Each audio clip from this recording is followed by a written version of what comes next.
Welcome back to Virtual Reality Game Dev Ed. This is the 10th tutorial for our friend Sky on using MakeHuman in Blender. Okay.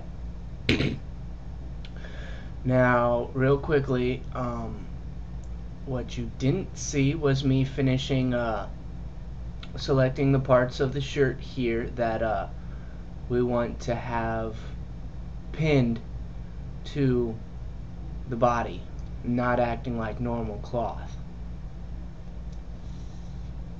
Now, this is all just for general example. I'm just showing you a couple of the things that we have to do to work with clothing real quick. We're not actually going to see very much difference here because this shirt's already set up. After this, we're actually going to go in and start creating our own clothes.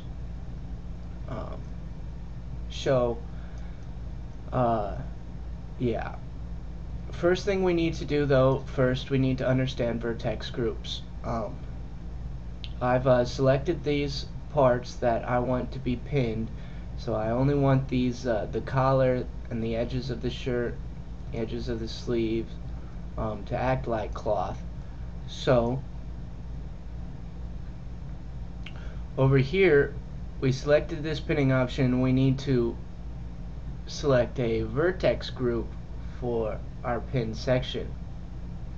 So, since we have all of this selected now, come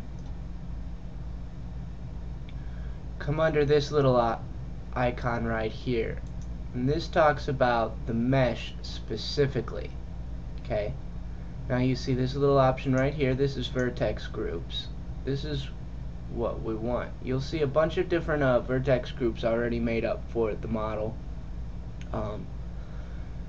We don't want to mess with any of those. We actually just want to hit this little plus button right up at the top to create a new group. Now we want to name this. I'm going to name mine shirt pinned, so I know exactly what I'm working with, and press enter to, or click out of it.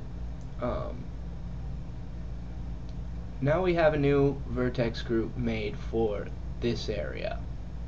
Okay, so now we come back under our physics. Should be in our cloth physics that we added, and we need to find that shirt pinned. So I'm just going to type it in, and we see it right there. I can click on it and select it, and we're good. This area is now pinned to the body, so we don't have to worry about it acting so much like cloth like we want the edges to. Okay, so that's how you would do that when we're making our normal clothes. Okay, we do a lot of different work with vertex groups. Okay, now we're going to come up under cloth presets here. This is just a basic quick introduction to clothing. We're actually going to get into all of the specifics when we literally make our own clothes in the next couple tutorial videos. But first, right here we see these presets here. This I'm just going to go ahead and set for cotton, and you see it changed a bunch of these options.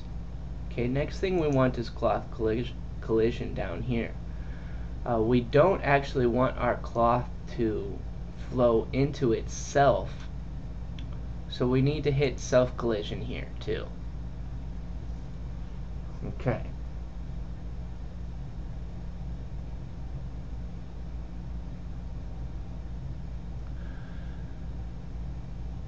So now let's go ahead and A to deselect.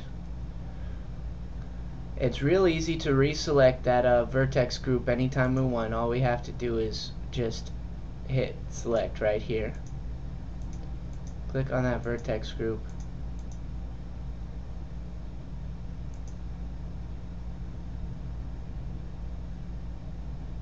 Oh, you know what?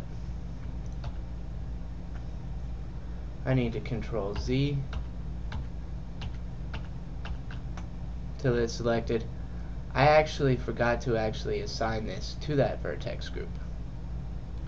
So now that this area is selected, the last thing you need to do once you have your vertex group here, we need to go ahead and assign it to that vertex group. Now we should be able to deselect and reselect that vertex group there. Okay, that looks perfect. Right? Now come back under physics, make sure that area is selected, and now it should work. Okay. Hit tab to get back into object mode. And I just want to see what we look like real quick. I'm going to go ahead and render this.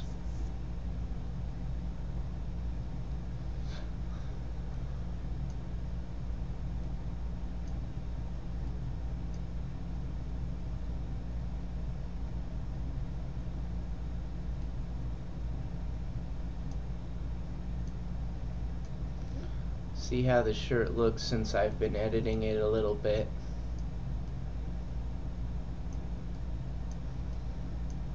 It looks okay.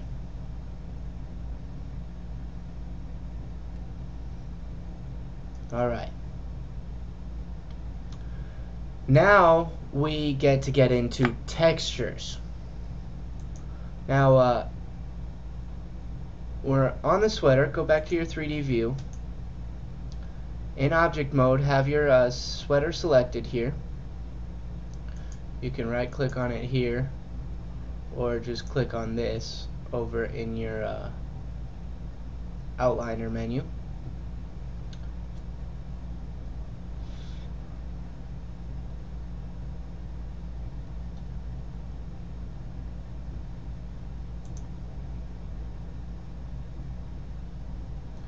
One thing we're going to see here is we have a couple different, we have a UV texture for our shirt already. This should be sweater mesh is selected here, right? I was looking around, I was really hoping this was UV mapped already, so I don't have to get into UV mapping on something as complicated as this immediately. We'll actually create our own UV map for the clothes that we create ourselves, and I'll show everybody how to do that. But for now, I just want to be able to real quickly edit this and real quickly add a new texture to this. So I'm gonna go ahead and give everybody some free stuff again in this video.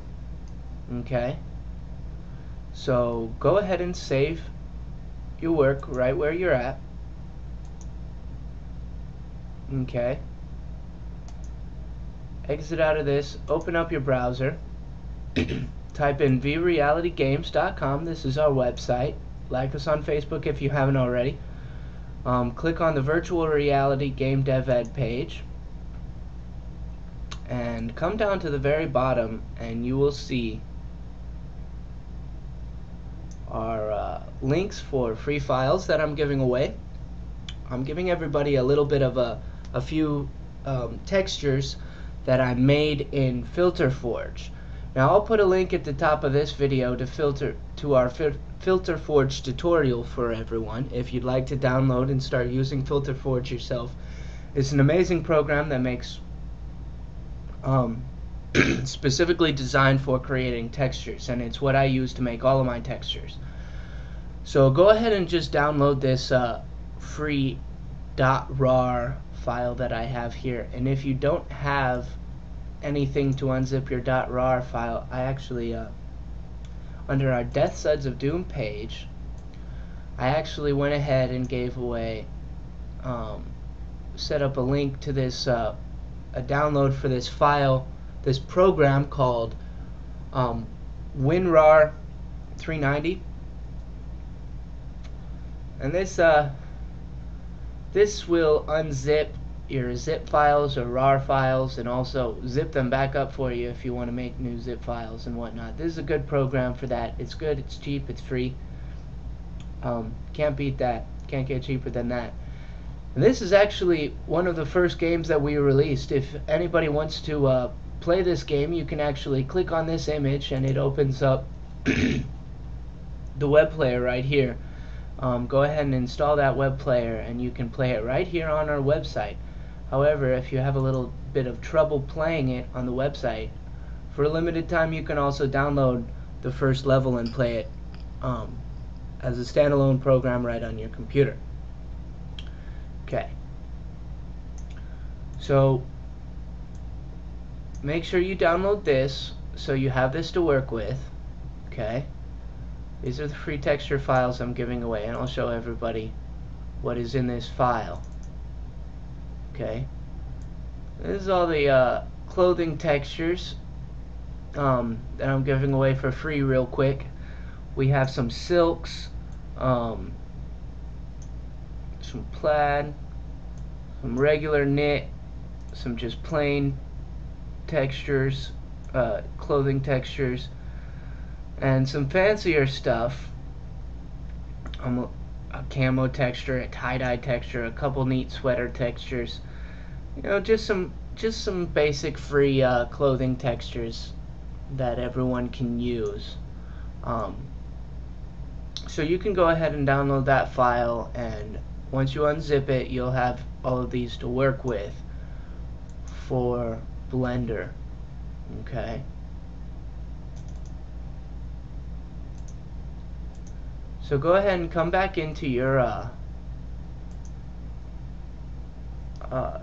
the file that you're working with here, the blend file. Okay, and we're going to actually add a texture to this. First thing we actually want to do, we're going to want to change the color. We want to go ahead and we'll want to change that color, but we need to add a new texture. Okay, so now we see all of these options here, right? This isn't what we want. We need to immediately change this clouds texture. We actually want an image. Okay, so come under image here. First thing it's going to do is turn that black. Now we see right here, open.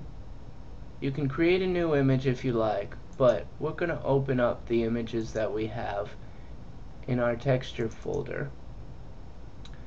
And you know, I'm going to go ahead and pick the Argyle sweater texture and see how well it works on our model. Okay, first of all, we see that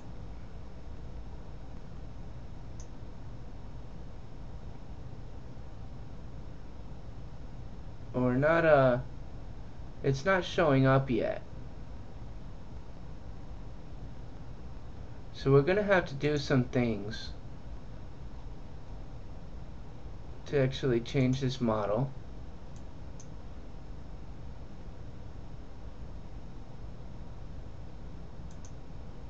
Change this texture out a little bit.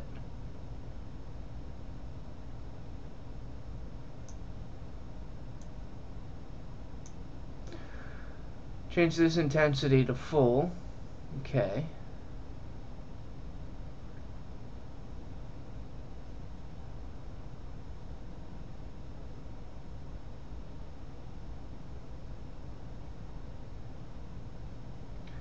And then go ahead and render that image real quick and see if that texture shows up for us.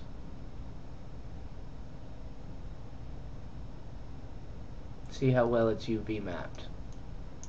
It is UV mapped a bit, but it comes up a bit funky. So we would actually want to create a better UV map for this. But there you go. There's our first preview of putting a different texture. I'm actually going to pick a different texture that works a little better with this UV map and come back to this video. Okay, so I will see you all again soon.